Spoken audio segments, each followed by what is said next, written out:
what he said, what she said, what they said. I'm Pat, It's your girl Cash Money. and this is Gender Talks. On this edition, we're going to talk about the importance of voting, the voting season, and the general presidential election is going to be upon us here in November. Yeah, And November. so the election cycle for me, it seems it's been pretty dull, right? And the reason why I say that is because I've recognized that in years past, they've been ramping up for since the beginning, like since January. They would have been ramping up to say, "Hey, let's reelect the president" or whatever, right? And this time is just dull because one, we know that we got two lame duck to me, two lame duck candidates, and then the other one is ain't nothing excited about it. I mean, your But boy just got convicted. but is voting anything to be excited about per se? I mean, it's always from a Black person's perspective, it's always been something serious because we knew, or our ancestors and those before us knew, that it was about access to rights and equality. So to me, that's not something I can understand excited, but at the same time, it to me is more of a serious matter. No pun intended or anything out there to my sorors, but yes, it's I think it's a serious matter. And furthermore, hearing and seeing a lot of buzz on social media, I think, and in having conversations recently, I think a lot of people have forgotten the fundamentals of voting. I've heard a lot of people say, well, I'm going to vote for Trump because he gave us money when he was in office. And I'm Yeah, like, and I'm having to correct them. And I say, well, he didn't give you anything. That was Congress. That was Nancy Pelosi and her homeboys and homegirls in the Senate. I think a lot of people have forgotten the basis of U.S. government and history and how the branches of government are. The president is not the end all be all of things, just like he can veto bills that Congress approves. They can also veto stuff that he tries to approve or whatever. I don't know if people knew, but he was the reason the checks got held up because he didn't want them to come yeah. out until they could put his name on the They checks. put his name. Yeah, So but that he did that. That was a strategic thing for people to say that he gave them the money, right? What I wanted to chime in real quick, and then you can continue on your line, is it's exciting to me because voting is exciting to me because it was my first opportunity to really exercise my uh, adulthood, right? I mean, I went to college when we met in college. I was 17, so I went to I graduated when I was 17. Went to college when I was 17, so I wasn't able to vote that year, which we didn't vote that year. It was what 99, right? So it was it was fall of 2000. 99. That next year. But in 2000, I was 18. So it was exciting for me to go and vote. And I was in college. I was adult. I had a year of college under my belt, right? So it was like, it was exciting. And it's always been exciting to me um, to exercise my ability to choose, right?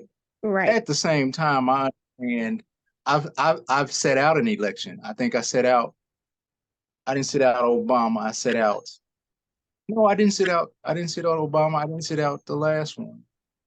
I've set out um, local elections, right? I never sit out Well, of the presidential election, but I that's local important. elections. That's important. It is. It's crazy you say that because my voting journey was different. Like you said, when we went to school, we didn't vote in 99. We couldn't vote until 2000. And there was a big um, voter camp registration campaign on campus. And I submitted my stuff to vote, to register to vote, and went right there in Tuskegee to try to vote. And my information was not there. It was not accepted. And you Hmm. talking about somebody being disheartening and upset because I'm like, I know I signed the paperwork. I know I completed the paperwork. I gave it to the girl on campus registering us to vote, and I could not vote. And I'll never forget, it was a Black poll worker there. And she saw the disgust, the upset, the frustration on my face. And she said, you know what? I haven't voted yet. Who are you gonna vote for? I'll vote for whoever you're gonna vote for. Ironically, she was going to vote for Bush. And she said she was gonna change. She said she was gonna change her vote because of my enthusiasm with being advocating that I registered to vote, and being disheartened that it wasn't accepted, it wasn't on file. Now, I don't know if that lady ever voted. I never saw that lady again or whatever. But from that point forward, I personally made it my business to make sure I vote, not in just the presidential elections, but the local and the primaries, because a lot of people only vote in the presidential elections, not realizing that's every 4 years. But the people that make your policies and the things you're affected locally, school boards, roads, I complain now about all these apartments and that come up, but nobody's dealing with the infrastructure. Okay, you have this mass influx of people to this area, but you're in an area where there's no sidewalks. So who was city planning? City planning, city councils, all of that stuff. So easily been very aware. District attorneys, different things when we talk about, whether or not police get prosecuted when they commit crimes against citizens, or they police involved killing, whether or not charges are brought, is the DA. Guess who votes for the DA? You do in your local elections. So the very things where we really want to infect change at is not at the presidential level. And it's crazy to me because you have people that vote. Well, Congress isn't every 4 years. So you have people that only vote for the president, but they don't vote for Congress. And again, back to like I said, going back to US government and understanding the branches of things work. You can't get much done if you don't have the right people in Congress and in the White House. We've seen it throughout American history. When has there been a Democratic president who'd had a Democratic Congress and really was able to do things? Normally it's the flip side. The Republicans had the upper hand because for whatever reason, they seem to play the long game better than the Democrats. But yeah, it's you can't just vote once every 4 years and think you're gonna have some change. I'm a little disappointed in you there, Pat. Wait a minute. What the hell? You should know better. Well, I should know better, but I'm gonna tell you two secrets.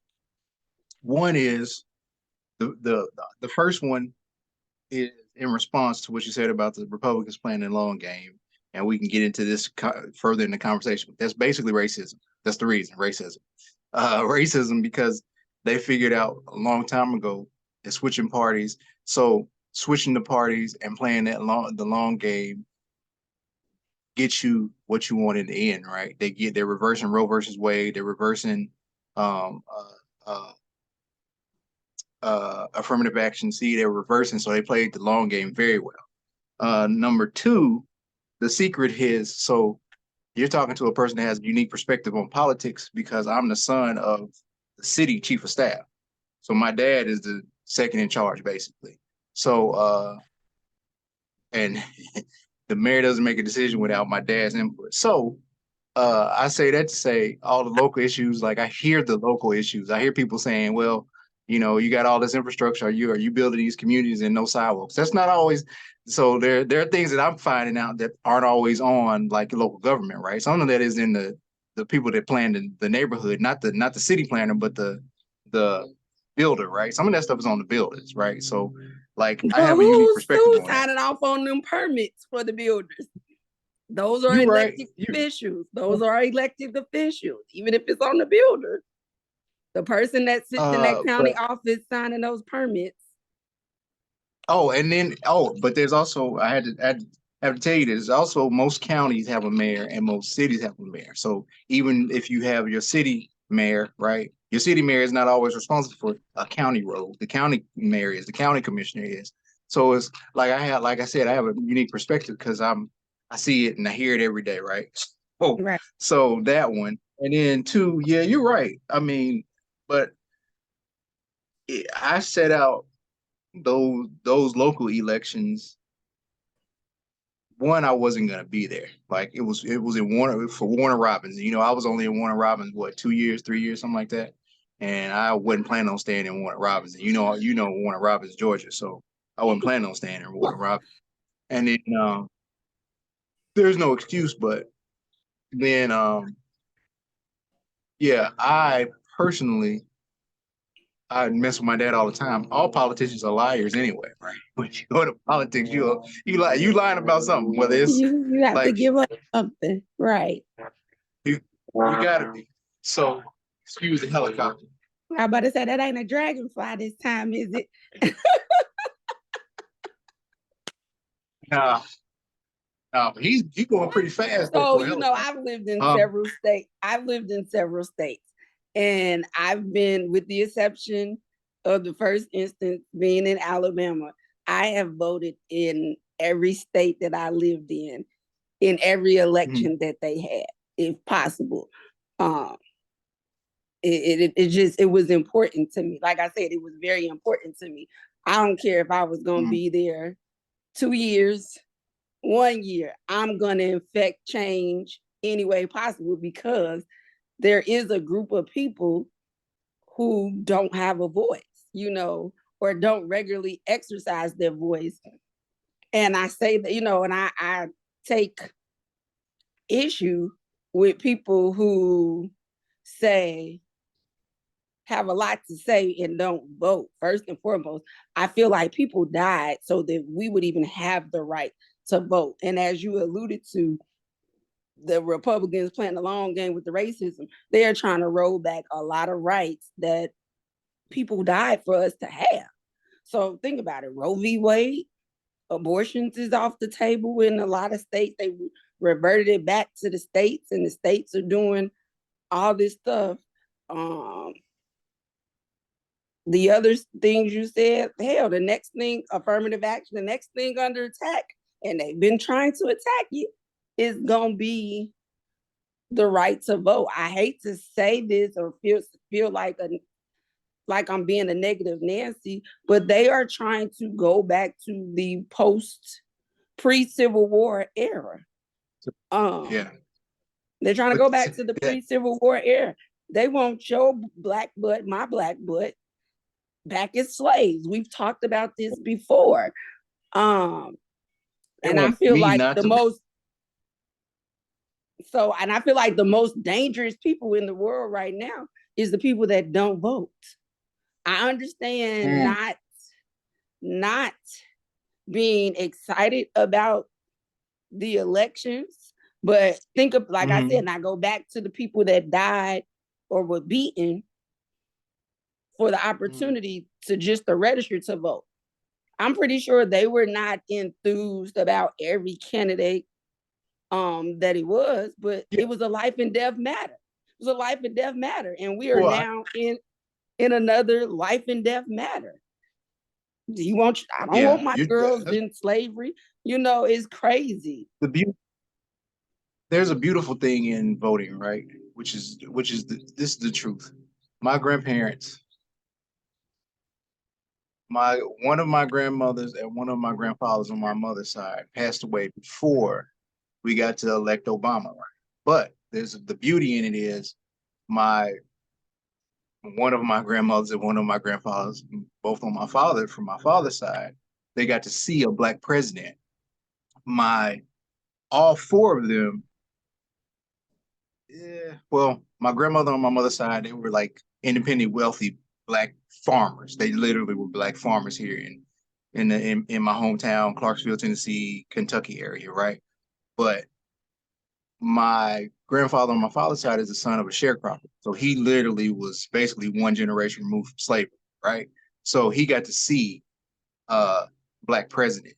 So that in itself proves to me, that's why it's always exciting for me to vote, right? Because I got to see firsthand a person that was father was a slave, and then your son, and then father moved from being a slave to being a sharecropper, and you're your son of a sharecropper, right? You're one generation away. I'm the grandson of a son of a And sharecropper. it's So interesting basically, it's interesting you say that, because all of my grandparents, with the exception of one, were born and raised in the South. mhm, Tennessee, Kentucky, Georgia, and then one of my grandparents was from California. mhm, To your point about Obama, only two of my grandparents got to see Obama be elected into office. yeah, To add to another yeah, layer to that, neither one of my parents got to see that when Obama got elected into office. Neither one of my parents were around. So yeah, so that's another layer for me on the importance of voting, because there are people who have died who, for the right to vote, but not only that, didn't even get to see somebody that looked like them in office. yeah. And that's the thing that I would say is the most important thing, right? Is you got to see a black family in office, right? It doesn't. Check this out. Another daggone dragonfly just come up here and land. Like, I'm like, but as soon as we start talking about this, he just landed, he's just chilling right here. But Brought him up. You said I spoke him into existence for you. My bad. yeah, but yeah, that's the other thing it is important to be able to see a family that looks like you in the highest position in the country, right? So even though some can contend that Obama did nothing or didn't do enough, didn't go far enough, didn't do enough. You get restricted by Congress, right?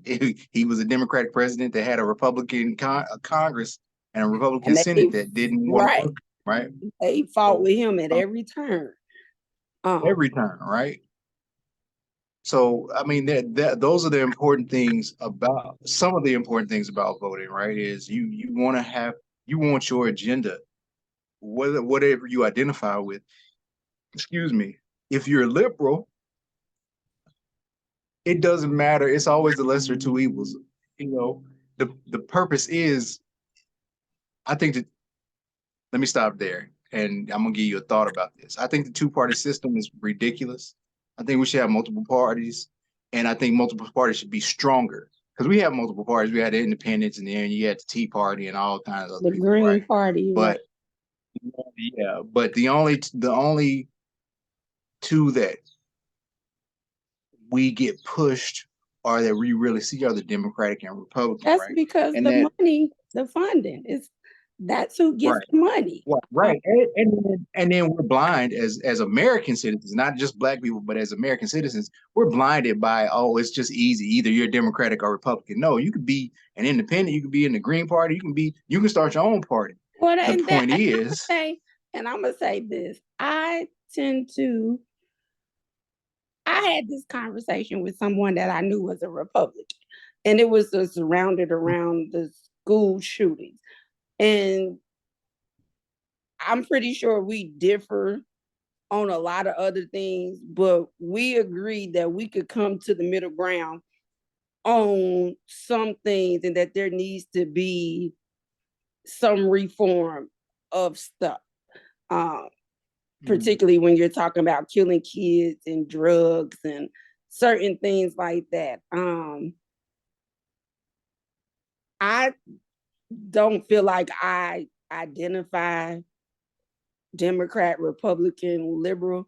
I look at things personal to me, but at the same time, I don't feel my individual choice should infringe upon somebody else's, if that makes sense. Case in point, we were talking about Roe v. Wade. I personally don't believe in abortion. I feel like, there are instances that is valid, rape, incest, those type of things. But at the same time, I still, over that, at the end of the day, I don't judge another female if that's their path they go to. I still believe it's a woman's choice what to do with her body, Mhm. even if that's not a choice I would be willing to take. Mhm. Because I'm sorry, I disagree with a lot of these folks that say they're pro-life. No, you're not. You're not Mhm. pro-life. You choose because if you Mhm. were, it wouldn't be all these kids in foster homes, in the system, going hungry, without help, all these Mhm. other things. If you were really pro-life, you would be about that child from conception to adulthood, and you're not. Mhm. I Mhm. you're a vet just like I am. My issue with a lot of quote unquote Republicans is if you're a vet, if you work for the government, if you're in the military, they're not for a lot of these entitlement programs in quote unquote government. So I look at these people, I want the government out of my life. Okay, well then there go your Social Security, there go your Medicaid, there go your VA disability benefits. If you go that way, like, you have to, of course, vote your interest. And I believe a lot of Republicans don't vote their interest. Hence why the former president No, said, you, you, if I run for president, I'm gonna be a Republican because they're gonna be with him regardless. And they are proving him right. They're and proving him right. Again, I understand that some listeners, y'all might check out, or y'all might be angry about it. But if you, the reason why Republicans vote Republican simply is racism. It is simply racism. Most is racism because they vote against their interest all the time. You want smaller government. Okay, so you want a smaller military. You want a. I work for the Postal Service, right? You want to get your mail on time, but then you want the Postal Service to be smaller. The number of employees to be smaller. You won't get your Social Security, but you want to put a cap on it. You don't. You want to put a cap on it, right? You're right. You want to get your Social Security, but you want to put a cap on it. You need You're a help. veteran. You want to get I'll never forget. There was a couple, it was a video circulating around on social media. And it was a Caucasian couple. And they were talking about get rid of Obamacare, they don't want Obamacare. And somebody pointed out to them and I think one of them had a serious health condition, cancer or something but they were not working. They were like, well, if you get rid of Obamacare, you can't have your cancer treatments because that's what's been. I didn't know the Affordable Care Act was Obamacare. Was Obama. Yeah. Yeah. Well, that goes I'm to like, that. are you That serious? speaks to. Well, there's a couple of things going on there. Right? One, that speaks to people's ignorance, right? A lot of people don't know the names of a lot of the things, right? And it's there's blind ignorance and then there's chosen ignorance, right? There's both. So willfully ignorant, as I call it. You yeah, willfully ignorant. right.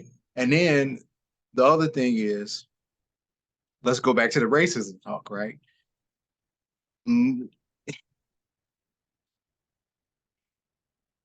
People get tired of, and usually racist people get tired of the racism talk because we're calling out something that you don't want to hear about because you're that, right? You're So when I complacent. say, You're complacent in it right, being you don't want to, a one-tier beneficial system.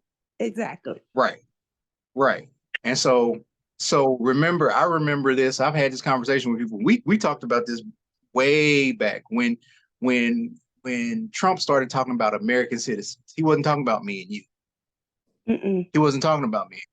And every time he would say it, the true citizens, he would say the true citizens of America. And who would be going crazy in the crowd, right? What white people, right? They would be going crazy in the crowd. The Trump supporters would be going crazy because they were the true citizens, right?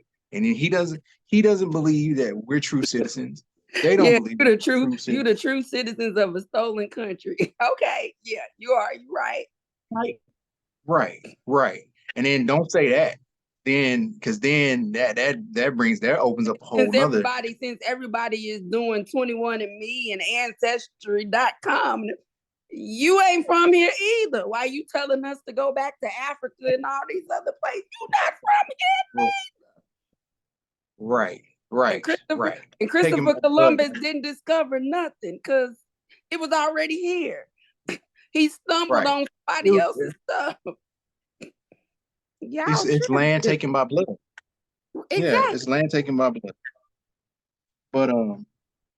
But getting back onto we can't talk like that because we're supposed to be patriotic. We're veterans, remember? We're veterans. So getting And back to the patriotic and talk. as a veteran, I have the freedom of speech to say my concerns at the end of the day. Yeah,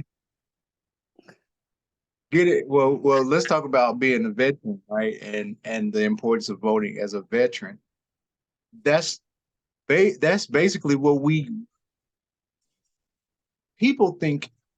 So in the 80s, so put it this way, you remember in the 80s and then in the before the Gulf War, right? In the 80s leading up to the Gulf War, everybody was like, yeah, I just go into the Army, I just go into the Air Force, I just go into the Navy and they'll do 10 years and everything will be fine because they wasn't getting deployed nowhere. Yeah, it was the Cold War, but wasn't nobody getting deployed. Everybody was just sitting around. And like I remember, because Clarksville is 101st Airborne, so you heard Fort Campbell, Kentucky, right? So we I'm very share the familiar same. It's the with same. Fort Campbell. Right, right. So Clarksville, Fort Campbell, right? So the division was huge, right? 101st was huge. It was people here. It was all kinds of people. Now it's still all kinds of people, and they coming in, and my city is exploded in growth, and it's apartment buildings, everything that you said, like side developments and all that, just popping up.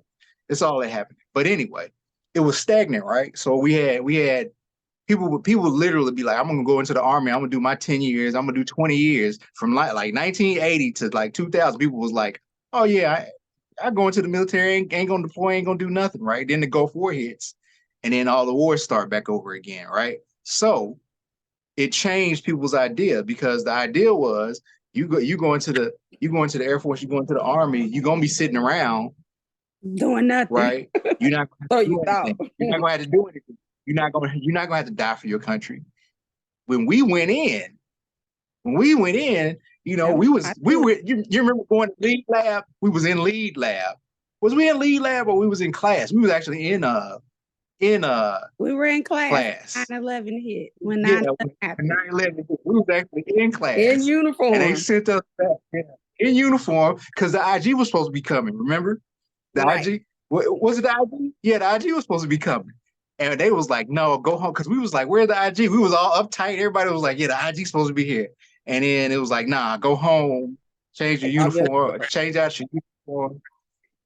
And see, So I at say all that that. time, and it was real for me at that time, just because, I was in the National Guard up until I got on scholarship. So I was full on military, even though while I was in school. And so the thing was, are they going to recall me? Am I going to deploy?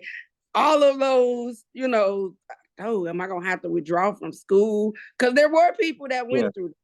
But the thing of it is, I think people in the military I don't think that's a lost thing on those who have served in the military and who are serving. That the person you elect or vote for, you got to make sure they have your interest, because it very well can be just like that. You going off to war somewhere. Oh yeah. Very well, easily. Like you wake up, go to sleep, wake up, and hey, I got orders to deploy. Yeah. So I don't think anybody that joins the military takes that lightly now. I think there was a time that people felt like, oh, we're not, like you said, we're not going anywhere. But yeah, it's very important to exercise your right to vote. Literally, it's always been a life and death situation, but I think now more than ever, it's a dire need to vote, not just in the presidential election, but down ballot, your Senate, House of Representative, your local, state, governors, mayors, district attorney, police officers, sheriffs, Yeah. city council, Yeah. all of those. Because those are the people in some cases that are going to be setting a policy in your city for the next 5 to 10 years or beyond. You know, we talked about this before. I feel like there should be an age limit on the president. I feel like there should be shorter term limits for Congress and different things as well. I don't know that that's gonna solve everything, because ultimately is we gotta vote our interests. And here in America, as a collective, I don't think we always do that. Especially non-Caucasian folks, indigenous people of color.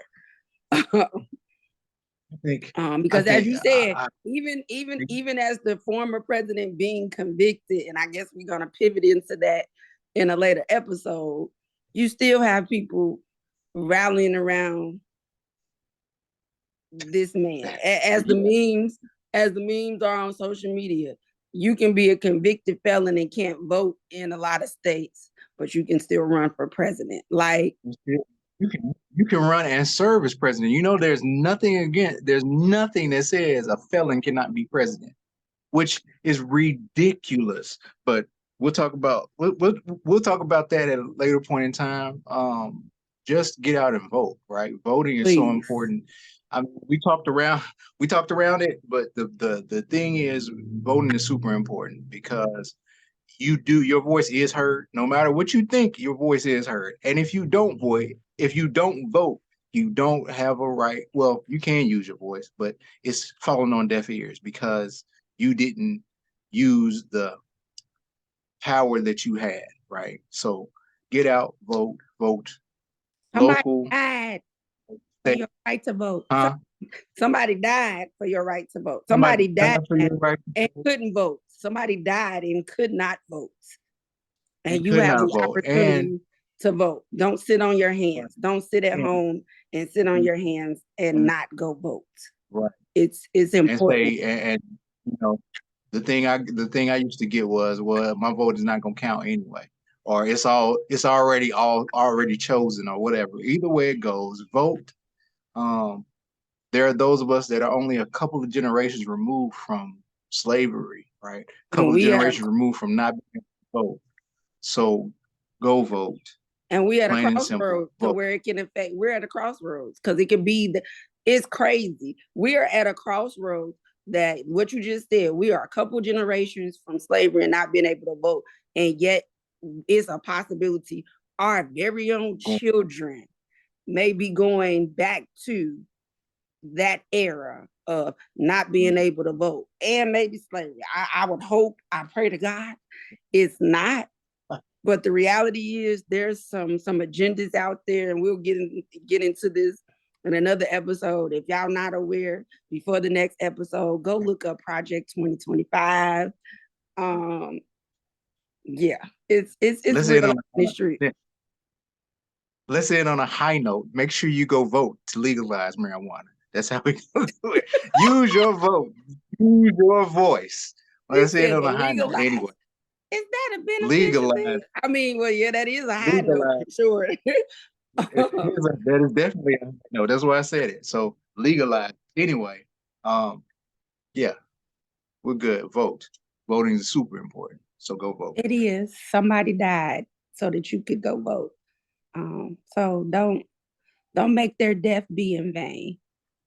All right, Pat, wrap it up. Until next time, we want y'all to, of course, subscribe and share and comment, DM us, let us know, tap in and all of that. You want tap in, share it. We're are we on all social media platforms? Yeah, we got an IG. We we got a So tap in. Apple Podcasts. On Spotify. 8 p.m. Friday, 8 p.m. Eastern Friday nights. Tap in. Until next time.